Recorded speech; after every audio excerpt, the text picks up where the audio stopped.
வீட்லேயும் இதே மாதிரி வேஸ்ட்டான 1/2 லிட்டர் ஜூஸ் பாட்டில் இருக்கும்ல, அதை நல்லா கழுவிட்டு எடுத்து வச்சுக்கோங்க. இப்போ நான் இதில் வந்து 2 மூடி கம்ஃபர்ட் சேர்க்குறேங்க. நீங்கள் எந்த வாசனையான லிக்யூர் வேணால் எடுத்துக்கலாம். இப்போ நான் 2 மூடி கம்ஃபர்ட்டுக்கு 1/2 லிட்டர் தண்ணி ஊற்றுறேங்க. இது வந்து மிதமான சூட்டில் இருக்கணும். ரொம்ப கொதிக்க கொதிக்க எடுக்கக்கூடாது, ரொம்ப சில்லுன்னு இருக்கக்கூடாது. மிதமான தண்ணி இதில் சேர்த்துருங்க. சேர்த்து நல்லா ஷேக் பண்ணிக்கோங்க. இப்போ இதே மாதிரி ஸ்ப்ரே மூடி இருந்துச்சுன்னா அதை நல்லா போட்டு டைட் பண்ணிக்கோங்க. உங்ககிட்ட இதே மாதிரி ஸ்ப்ரே மூடி இல்லைன்னா இந்த பாட்டிலோட மூடியவே மூடி நல்லா ஹோல் போட்டு விட்டுருங்க. இப்போ நமக்கு ஏர் ஃப்ரெஷ்னர் ரெடி ஆயிடுச்சு. இதுக்குன்னு தனியாக அதிக விலை கொடுத்து ஆன்லைனில் நம்ம ஏர் ஃப்ரெஷ்னர் வாங்க தேவையில்லைங்க.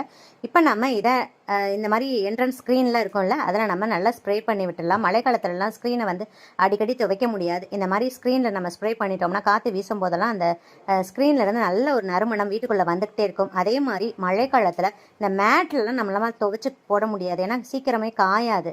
அதனால் மேட்டில் இருந்து பேட் ஸ்மெல் வராமல் இருக்கிறதுக்கு இந்த ஸ்ப்ரேயை வந்து நல்லா ஸ்ப்ரே பண்ணி விட்டுருங்க.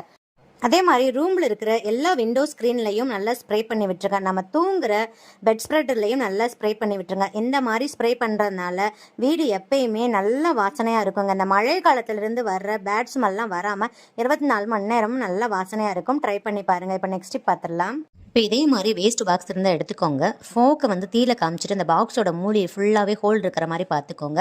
இப்போ ஒவ்வொரு பாக்ஸ்லையும் 2 ஸ்பூன் கல்லுப்பு சேர்த்து விட்டுருங்க. கல்லுப்பு தான் இதுக்கு சேர்க்கணும். நெக்ஸ்ட்டு 2 ஸ்பூன் கம்ஃபர்ட் சேர்த்து விட்டுருங்க. கம்ஃபர்ட் வந்து நல்லா கான்சென்ட்ரேட்டடாக இருக்கணும். டைலூட் பண்ண கம்ஃபர்ட்டை சேர்க்கக்கூடாது. நல்லா மிக்ஸ் பண்ணி கொடுத்துருங்க. இப்போ இது கூடயே கொஞ்சமாக கிராம்பு சேர்த்துக்கோங்க. இப்போ நம்ம இதை எதுக்கு யூஸ் பண்ண போகிறோம்னா, மழை காலத்துலலாம் வார்ட்ரூப்ல இருந்தெல்லாம் ரொம்ப ஸ்மெல் வரும். அதுவும் இல்லாமல் இந்த உடன் வார்ட்ரூப்லலாம் சொல்லவே தேவையில்லை, ஒரு மாதிரி ரொம்ப ஸ்மெல் வரும். அந்த மாதிரி ஸ்மெல் வராமல் இருக்கிறதுக்கு இதை வந்து வார்ட்ரூப்லேயோ அல்லது பீரோவில் ப்ளேஸ் பண்ணி விட்டுருங்க. நெக்ஸ்ட்டு ஷூ ரேக்லாம் மழை காலத்தில் ரொம்ப பேட் ஸ்மெல் வரும். அந்த மாதிரி ஸ்மெல் வராமல் இருக்கிறதுக்கு ஷூ ரேக்லேயும் ஒன்று வச்சு விட்ருங்க. நெக்ஸ்ட்டு பாத்ரூம்லேயும் ஒன்று வச்சு விட்ருங்க. இந்த மாதிரி செய்கிறதுனால பேட் ஸ்மெல்லாம் வராமல் இருக்குங்க.